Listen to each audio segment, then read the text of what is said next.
আমরা কিন্তু সার্জিস ভাইয়ের কথাতেই এখান থেকে উঠেছি এবং উনি আমাদের কথা দিয়েছিলেন উনি বৃহস্পতিবার বিকেল 5টার মধ্যে আমাদের এই যৌক্তিক দাবি আদায় করে দিবেন। নাগরিক কমিটির যিনি মুখ্য সম্পাদক সার্জিস, উনিও এসে আমাদেরকে আসলে কথা দেন এবং আশ্বস্ত করেন যে আমরা যদি সড়ক ছেড়ে দিই এবং উনি আমাদের হয়ে উনি আসলে মাঠে নামবেন এবং চেষ্টা করবেন যে যত দ্রুত সম্ভব ত্বরান্বিত করার।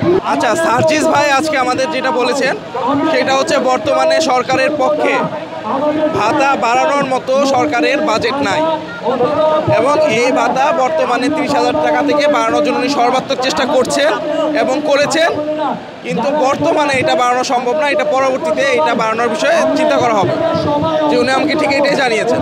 কিন্তু আমরা অ্যাকচুয়ালি যখন বৃহস্পতিবারে আমরা রাজপথে আসলাম, আমরা কিন্তু সার্জিস ভাইয়ের কথাতেই এখান থেকে উঠেছি এবং উনি আমাদের কথা দিয়েছিলেন উনি বৃহস্পতিবার বিকেল 5টার মধ্যে আমাদের এই যৌক্তিক দাবি আদায় করে দিবেন এবং যদি এটা না হয় তাহলে উনি রাজপথে এসে আমাদের সাথে সামিল হবেন। কিন্তু আজকে উনি ফোনে আমাদের এই কথা জানাচ্ছেন। আমরা সার্জিস ভাই তথা নাগরিক কমিটি সবার প্রতি শ্রদ্ধাশীল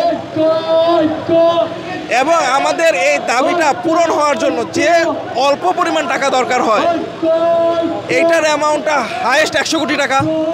কিন্তু আমরা দেখতে পাচ্ছি আমাদের যে আমলারা আছেন তাদের 30 লক্ষ টাকা গাড়ির জন্য বিনা সুদে ঋণ দেওয়া হচ্ছে, তাদের বাবুর্চির জন্য খরচ করা হচ্ছে 16,000 টাকা, তাদের সিকিউরিটির জন্য সিকিউরিটি গার্ডের জন্য তাদের দেওয়া হচ্ছে 16,000 টাকা।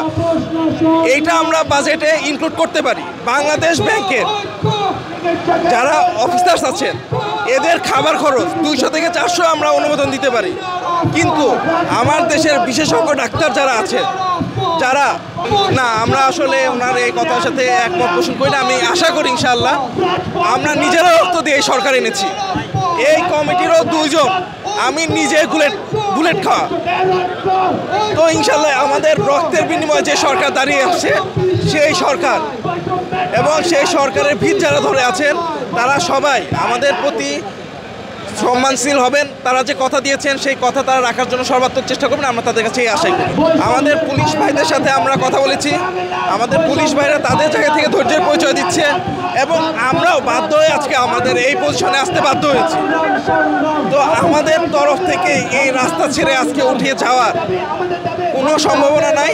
আমাদের যৌক্তিক দাবি সম্বন্ধে আমাদের যুক্তি দিয়ে আমাদের প্রমাণ করতে হবে আমাদের এই দাবি অযৌক্তিক। যদি এটা প্রমাণ করা না যায় তাহলে অবশ্যই আমাদের দাবি পূরণ করতে হবে, তা না হওয়া পর্যন্ত আমরা রাজপথ ছাড়বো না। আপনারা তো জানেন যে আমরা গত সপ্তাহে যে শাহবাগ অবরোধ করে যে আন্দোলনটা করি সেখানে আমাদের ডিসি মহোদয়, বিএসএ মেম্বার এবং নাগরিক কমিটির যিনি মুখ্য সম্পাদক সার্জিস, উনিও এসে আমাদেরকে আসলে কথা দেন এবং আশ্বস্ত করেন যে আমরা যদি সড়ক ছেড়ে দিই এবং উনি আমাদের হয়ে উনি আসলে মাঠে নামবেন এবং চেষ্টা করবেন যে যত দ্রুত সম্ভব ত্বরান্বিত করার। তো এর 1-2 দিন পরেই যেটা হয় যে আমরা দেখেছি বিসিপিএসসি কার্ডটা প্রজ্ঞাপন হয় বেতনটাকে 30 করে দিয়ে একটা প্রজ্ঞাপন হওয়ার পরে আমরা আসলে ওই দিনে প্রেস ব্রিফিং করে আমরা সার্জিস সাহেবের সাথে কথা বলি। উনিও আসলে এই প্রজ্ঞাপনটাকে রিজেক্ট করেন। আমরা সবাই এই প্রজ্ঞাপনটাকে রিজেক্ট করে দিই আমরা ওই দিনে প্রেস ব্রিফিং করে বলি যে যদি বৃহস্পতিবার দিনের ভেতরে এটাকে নবম গেটের সকল সুযোগ সুবিধা সহ কিংবা 50,000 টাকা না করে দেওয়া হয় তাহলে আমরা রবিবার মহাসমাবেশ একদম সমগ্র বাংলাদেশের সকল মেডিকেল কলেজে ইন্টার এবং ট্রেনিং ডক্টররা যারা আছেন সবাই মিলে আমরা মহাসমাবেশে আসলে ডাক দিই। তো সেটা ফলশ্রুতিতেই আজকে এই মহাসমাবেশ। না, আমরা আসলে কোনো আশ্বাসী রাজপথ ছাড়বো না, কারণ প্রতিবারই আমরা একই কথাই বলি যে বারবার আমাদেরকে আশ্বস্ত করা হয় আমরা রাজপথ ছেড়ে দিই, আমরা কর্মস্থলে ফেরত যাই। গত সপ্তাহ এই একই সিনারিওর আসলে পুনরাবৃত্তি হয়েছে। তো আজকে আমরা আসলে কারো আশ্বাসে উঠবো না যতক্ষণ পর্যন্ত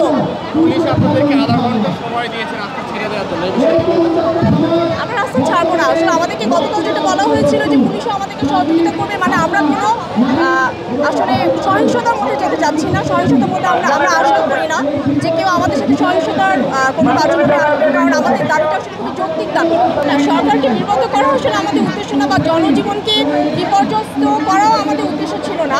আমাদেরকে সময় বেঁধে দেওয়া হয়েছে, আমাদেরকে বলা হয়েছে যে আজকে দুপুর 12টা পর্যন্ত সময় দিতে। এটা যে আমরা ইচ্ছাকৃতভাবে শনিবার রবিবার ফিক্স করছি তা না, আমাদেরকে প্রতিবারই বলা হচ্ছে চাচ্ছি যে আজকে দুপুর 12টা পর্যন্ত আরেকবার একটু সময় দিতে সবাই হচ্ছে মিটিং করছে, মিটিং করে একটা ডিসিশন জানাবে। যার কারণে আসলে যেহেতু 12টার মধ্যে কোনো আমরা নিউজ পাইনি, আমরা 12টার পরে এখানে এসে সড়ক অবরোধ করেছি। আমরা কিন্তু সকাল 9টা থেকে বটতলাতে, হ্যাঁ, সকাল 9টা থেকে আমরা বটতলাতে, আমরা তখন সড়ক অবরোধ করিনি। আজকে 12টার ভিতরে জানানোর কথা ছিল, যেহেতু কিছু জানায়নি, আমরা 12টার পরে এসে আমরা এখানে সড়ক অবস্থান নিচ্ছি। মিটিং করছে, মিটিং করে একটা ডিসিশন জানাবে। যার কারণে আসলে যেহেতু 12টার মধ্যে কোনো আমরা নিউজ পাইনি, আমরা 12টার পরে এখানে এসে সড়ক অবরোধ করেছি। আমরা কিন্তু সকাল 9টা থেকে বটতলাতে, হ্যাঁ, সকাল 9টা থেকে আমরা বটতলাতে, আমরা তখন সড়ক অবরোধ করিনি। আজকে 12টার ভিতরে জানানোর কথা ছিল, যেহেতু কিছু জানায়নি, আমরা 12টার পরে এসে আমরা এখানে সড়ক